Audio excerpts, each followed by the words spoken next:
But what happens next is far from certain. And to talk about this, we're now joined by Jon Allen. From 2006 to 2010, he served as Canada's ambassador to Israel, currently a senior fellow at the Munk School of Global Affairs and Public Policy at the University of Toronto. Jon, always appreciate the conversation. Thank you for joining us this evening. My pleasure, Michael.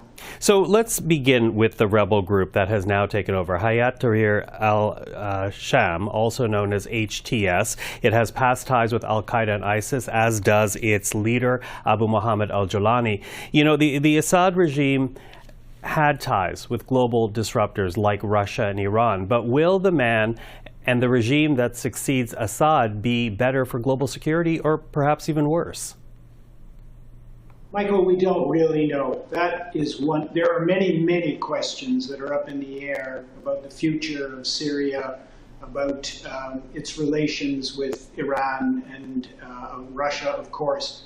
But for the leader of HTS, who was in an American jail for 5 years, who was part of a ruthless al-Qaeda group, and who now leads a revolutionary group that, as we know, has essentially taken over not all, but many parts of Syria.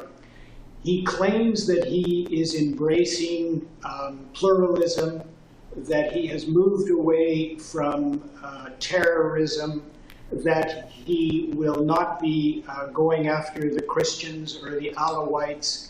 And we're just going to have to wait and see. So far, he has not done that. So far, he has been following what he's promised to do, but it's a bit of a wait and see.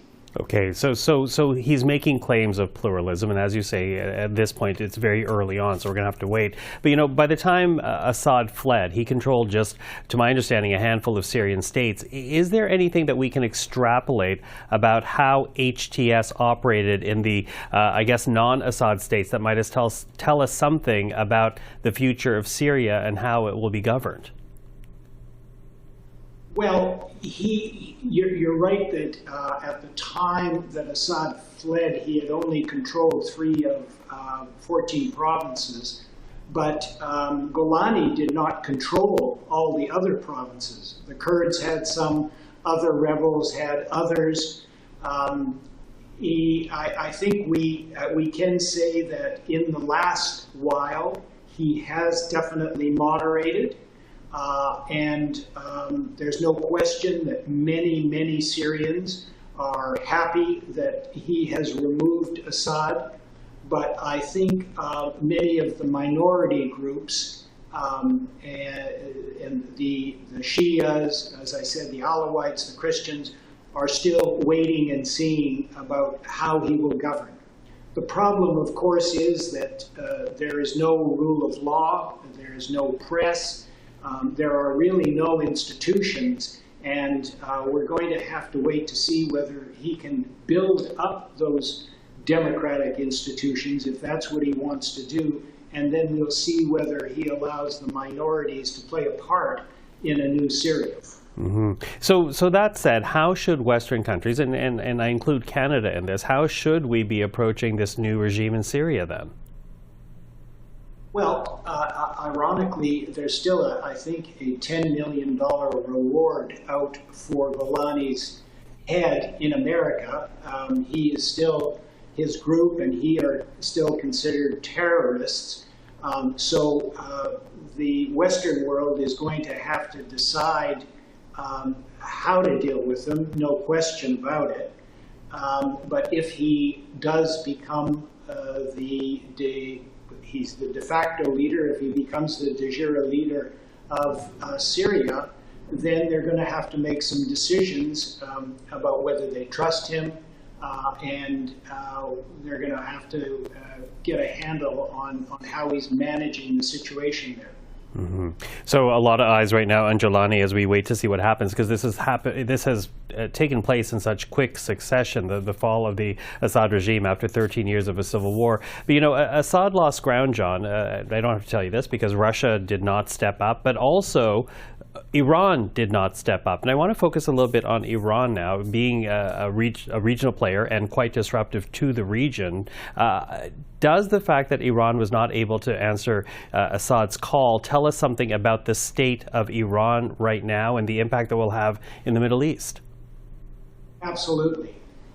The fact that Israel was able to deal a very serious blow to Hamas, one of Iran's proxies, and decimate the leadership of Hezbollah, who not only operated in Lebanon, but operated very much in Syria as well. And the fact that Israel has actually weakened Iran itself with its last set of missile attacks in response to Iran's against Tel Aviv. There's no question that that this signals a significant weakening of Iran's position, certainly for now. No question about it. Also, Russia preoccupied with Ukraine, despite the fact that they have a naval base and despite the fact there are many Russians who are intermarried with Syrian women. They too decided in the end that they weren't going to be able to save Assad. But yes, Iran is weakened, Hezbollah is weakened. Israel has actually, in what they claim is a defensive mode, taken a part of the Syrian Golan, which was basically under UN monitoring control. And so Israel, a big winner here, Iran, a big loser. Jon, as I always say, I appreciate the insight to our conversations. Thank you for the time this evening. My pleasure. Thanks for having me.